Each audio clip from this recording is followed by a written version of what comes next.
Panorama group, जो सोचता है वो करता है।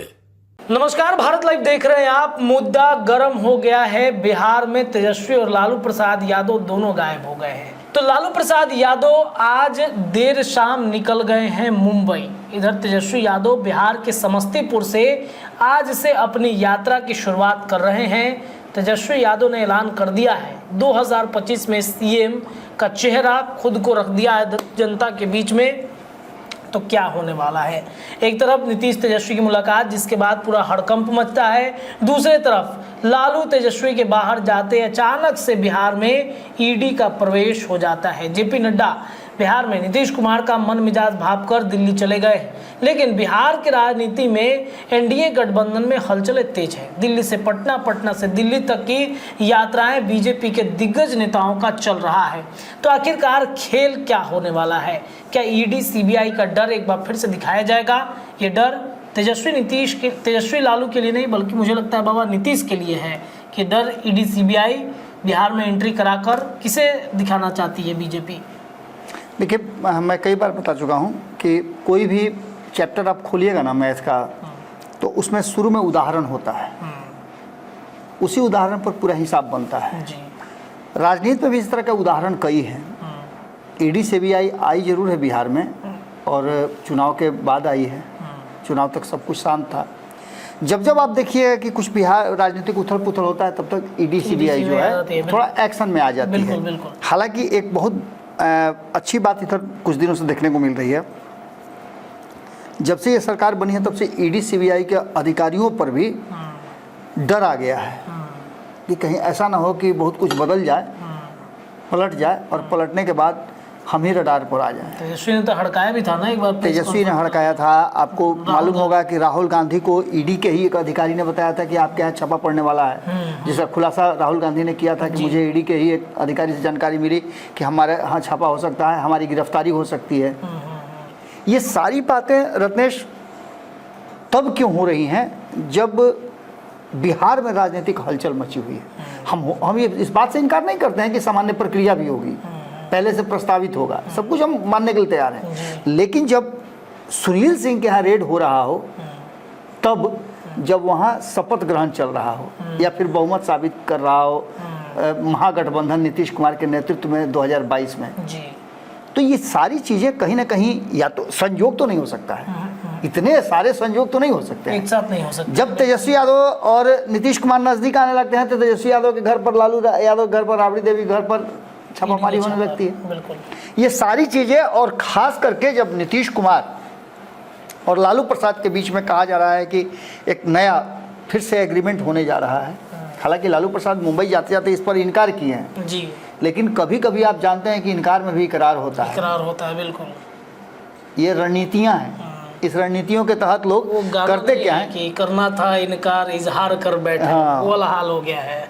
तो हो क्या रहा है ना कि एक तरफ, आप याद होगा आपको मैंने बताया था कि जब नीतीश कुमार और तेजस्वी यादव की मुलाकात हुई थी, तो मैंने कहा था कि तेजस्वी यादव वहाँ से आने के बाद अचानक से नीतीश कुमार पर हमलावर हो गए हैं।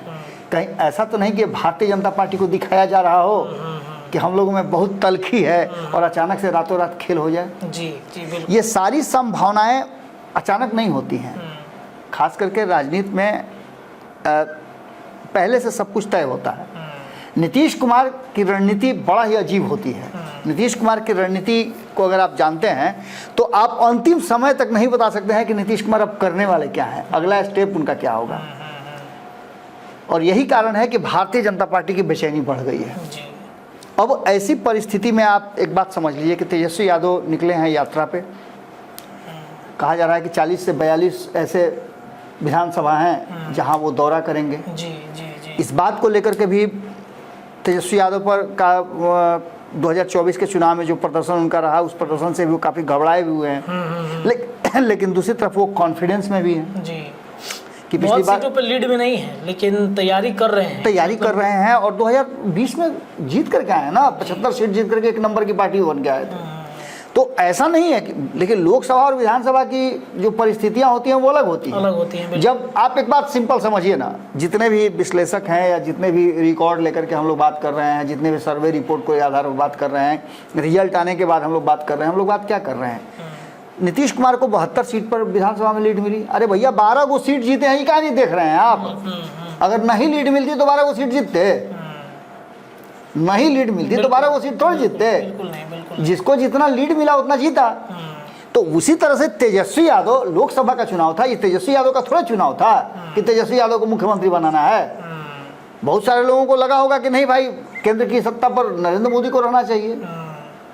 बहुत सारे यादव भी होंगे जो हिंदूवादी होंगे, चाहते होंगे नरेंद्र मोदी ही बने। लेकिन बिहार की जब बात आएगी तो सारी बातें भुला करके लोग सीधे लालटेन जलाएंगे। ये तो कंफर्म है ना, नहीं जलाते तो काहे 75% करके हुआ थे। तो ये एक रास्ता तो जरूर नजर आ रहा है, लेकिन धीरे धीरे जिस तरह से समय एक एक दिन बढ़ता जा रहा है, और हम बार बार कह रहे हैं दिनेश कि अगर कुछ होना भी होगा तो अभी नहीं होगा। आप चाह करके भी अभी कुछ नहीं कर सकते हैं जी, क्योंकि अभी वो माहौल नहीं बना है और न ही संवैधानिक रूप से वो तैयारी की जा सकती है जिससे कि सरकार गिराई जा सके।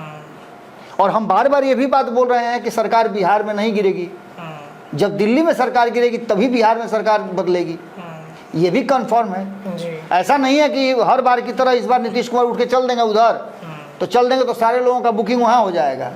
ईडी सीबीआई को भेजने का पीछे कारण वही है। इस बार नहीं होने वाला। इस बार बीजेपी जानते हैं कि नीतीश अगर राजभवन गए तो इधर समझिए हमको भी जाना पड़ेगा। थोड़ी देर पहले मैं पूछ रहा था कि किस पर ईडी का हुआ है, तो आपने भी बताया और खुशी ने भी बताया था कि संजीव हंस और उनके ऊपर हुआ था। जी जी जी जी बिल्कुल। संजीव हंस और उन पर कब हुआ था? तब हुआ था जब नीतीश कुमार महागठबंधन से तुरंत स्विच करके आए थे। उनको महागठबंधन में लाना था, उनको समझाना था कि आप ज़्यादा इधर उधर हो रहे हैं, जगह पे रहिए। नीतीश कुमार के अधिकारियों को कोई मजाल है कि कुछ बोल दे? नहीं। नीतीश कुमार के मंत्री को जो मन में आए सो बोल दीजिए, अधिकारी को नहीं बोल सकते, लेकिन अधिकारियों का आप बोल दीजिएगा तो नीतीश कुमार से डायरेक्ट खुन्नस है आपका, मैंने डायरेक्ट एकदम हो जाएगा 36 का आंकड़ा। देखिए हम लोग सुबह में चर्चा भी कर रहे थे अपने संपादक सर के साथ कि भाई अधिकारी पर बोलना मंत्रियों को बीजेपी का भारी पड़ गया है। संजय जायसवाल इसके बड़े उदाहरण हैं। संजय जायसवाल जिस तरीके से अधिकारी पर बोल रहे थे, अधिकारियों के भ्रष्टाचार पर बोल रहे थे, बीजेपी तो गई ही सत्ता से, वो भी दूर चले गए अध्यक्ष पद से। तो ये कहीं ना कहीं अधिकारियों को बोलना महंगा पड़ सकता है। जी, कहीं कोई इंसिडेंट है कि आपके संपादक भी बोल रहे हैं ये बात, और वहीं हम भी ये बात कह रहे हैं कि कहीं ना कहीं जो नीतीश कुमार है, आप देखे होंगे कि नीतीश कुमार के अधिकारियों में बहुत ज़्यादा बदलाव नहीं होता है। नीतीश कुमार के किचन कैबिनेट के लोग बदलते रहे हैं, कभी कोई कभी कोई कभी कोई कभी कोई आता रहा है, और जो उनके नज़दीक आया वो गया। लेकिन अधिकारियों में जो नीतीश कुमार के नज़दीक है, वो जितना नज़दीक नीतीश कुमार के रहा उतना ही ज़्यादा उसका कद बढ़ता चला गया। बिल्कुल बिल्कुल। ऐसे कई अधिकारी हैं जिनको उंगली पे गिना जा सकता है। 9 लोगों का तो एकदम मान के चलिए कि फिक्स है कि वो 9 लोग तो उनके साथ रहेंगे ही रहेंगे, नवरत्न अधिकारी कहे जाते हैं। इन सारी बातों को लेकर के एक चर्चा ये भी हुई थी कि नीतीश कुमार के अधिकारियों पर गाज गिरने वाली है। एक लाल डायरी मिली है, जिस लाल डायरी में वो सभी लोगों का लिखा हुआ है कच्चा चिट्ठा। अचानक से मामला पलटने वाला। लेकिन इन सारी बातों पर कहाँ कोई एक्शन हुआ? कुछ नहीं हुआ, कुछ भी नहीं हुआ। संजीव हंस जिनका केसे वापस लेने की बात चली, बिल्कुल बिल्कुल। तो ये सारी परिस्थितियां कहीं ना कहीं हो रही। लेकिन जब नीतीश कुमार और तेजस्वी यादव में बातचीत होती हो, नीतीश कुमार का एक्ट बदलता हो, कल तक नीतीश कुमार उनके घर में घुस करके लाठी पहना चला रहे थे। अरे उनके परिवार के एक आदमी का पुराना जब इतिहास भूगोल पलट रहे थे, यहाँ तक कि लालू प्रसाद के बाल बच्चों पर भी हमलावर हो गए, निजी हमले बहुत सारे हो गए। इन सारी बातों के बावजूद भी लालू परिवार से कोई भी नीतीश कुमार पर हमला नहीं किया। लेकिन अचानक से मिल करके आते हैं अभियान भैया से सारा लोग लाठी पहना लेकर के लाठी में तेल पिलाने लगता है। मतलब ये दिखाने की कोशिश की जा रही है कि नहीं, बातचीत सकारात्मक नहीं हुआ है। नहीं, हाँ, बातचीत उस मुद्दे पर बात हुई नहीं है, लेकिन दिखाने के हाथी के दांत दिखाने के आपको याद होगा कि तेजस्वी यादव ने नीतीश कुमार के लिए दरवाजा बंद कर दिया था, नो एंट्री का बोर्ड लगाया था ना। आपको याद होगा 2017 में नो एंट्री का बोर्ड लगाया था कि अब इनको हम अपने साथ नहीं लेंगे। क्या हुआ? नीतीश कुमार का पलक पावड़ा बिछा करके इंतजार हो रहा था। सारे परिवार के लोग गेट पर आकर के खड़ा थे कि नीतीश बाबू आ रहे हैं। तो ऐसी स्थिति में आप समझ सकते हैं कि एक बार फिर से उन्होंने कहा है कि अब इधर का जो गेट है बंद है। लालू प्रसाद ने एक बहुत इंपॉर्टेंट बात कही है उस बात का भी चर्चा होना चाहिए कि लालू प्रसाद ने जब उनसे सवाल पूछा गया तो उन्होंने कहा कि वो तो उनकी मर्जी है, आए नहीं आए उससे क्या लेना देना। बहुत हल्के में कह के बात निकल गए हैं, लेकिन अभी अभी इलाज करा करके आए हैं, अभी इलाज करा के आए हैं ना, जी जी जी मुंबई गए हैं। मुंबई क्यों चलेगा अचानक से? ये सारी बातें कहीं ना कहीं इशारा कर रही हैं। और दूसरी तरफ कि ईडी का जो दबाव बन रहा है और ख़ास करके उन शख्स पे जो लालू परिवार के बहुत करीब हैं, तो इसके मायने क्या निकाले जाएं? यानी लालू प्रसाद के कहा जाता है कि उनकी पार्टी के जो स्तंभ हैं, फाइनेंसर हैं, उन्हीं लोगों का धीरे धीरे जो है दबाव बन रहा है। इसके बाद तेजस्वी यादव भी जा रहे हैं एक सप्ताह के लिए अपने फैमिली के साथ जा रहे हैं, विदेश जा रहे हैं अपनी फैमिली के साथ। उसके लिए उन्होंने न्यायालय से आदेश भी ले लिया है, सीबीआई ने भी उनको कर दिया। ये सब चर्चाएं भी चल रही हैं, एक सप्ताह की उनकी यात्रा भी है। अब ये सारी बातें कहीं ना कहीं कुछ समय के लिए भारतीय जनता पार्टी का फोकस जो है वो दूसरे तरफ करने की बात हो रही है कि भारतीय जनता पार्टी का फोकस उधर हो, तब तक इधर राताराती पलटी मार दिया जाए। ये सारी देखिए सारी परिस्थितियां कब बन रही हैं कि मैंने एक खबर किया था रत्नेश, उसमें मैंने बताया था कि एक नया सर्वे, ताज़ा सर्वे आया, भीतर की बात में मैंने बताया था कि ताज़ा सर्वे आया है। उस सर्वे में ये बताया गया है, सर्वे लगातार चेंज हो रहे हैं। एक सर्वे मैंने आपके साथ किया था कि जब नीतीश कुमार अभी वर्तमान जो परिस्थिति बनी है और तेजस्वी यादव से मुलाकात हुई है तो क्या कह रहा है, आज उस सर्वे पर मुहर भी लग गई है। क्योंकि कहा यह जा रहा है, एक ताज़ा सर्वे जो आया है उस सर्वे में नीतीश कुमार के कहा जा रहा है कि नीतीश कुमार ने इंटरनल सर्वे करवाया है। उस सर्वे में है कि अगर 100 सीट पे नीतीश कुमार चुनाव लड़ते हैं और महागठबंधन के साथ रहते हैं तो 80 सीटों पे उनकी जीत होगी। अच्छा, लेकिन अगर यही परिस्थिति 80 सीटें जीतने की हो बीजेपी और एनडीए के साथ रहें तो उनको 120 से ज़्यादा सीटों पे चुनाव लड़ना पड़ेगा। अच्छा, यानी कि ग्राफ उनका जो है इंडिया गठबंधन में बेहतर आ रहा है। बेहतर है। हाँ। दूसरी तरफ जो एग्रीमेंट पेपर साइन हुआ था वो एग्रीमेंट पेपर अभी तक रखा हुआ है। ये भी आप समझ सकते हैं। बहुत सारी चीज़ें बदली हैं इस देश की राजनीति में, उसको लेकर के भी चर्चाएं हो रही हैं। बार बार शत्रुघ्न सिन्हा का पटना आना, लालू प्रसाद से मुलाकात होना, लालू प्रसाद का मुंबई जाना बहुत सारी कहानियों को जन्म दे रहा है। और दूसरी तरफ ये ईडी सीबीआई वाला जो मामला है जिसमें सुभाष यादव और अशोक कुमार पर जो ब्रॉडसन कंपनी के डायरेक्टर हुआ करते थे और एक तो अध्यक्ष ही हैं, तो इन लोगों पे दबिश बनना, छापा पड़ना इस बात की तरफ इशारा कर रहा है कि 2025 का, इसमें एक और बात है कि 2025 का चुनाव वक्त से पहले भी हो सकता है।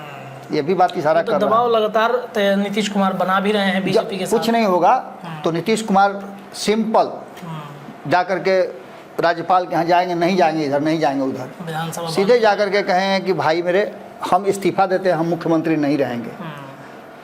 तो जब तक नया मुख्यमंत्री नहीं बनेगा तब तक ये मुख्यमंत्री रहेंगे।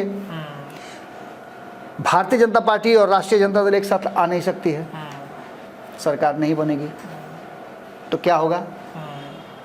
या तो आप राष्ट्रपति शासन लगाइए या फिर विधानसभा भंग कीजिए।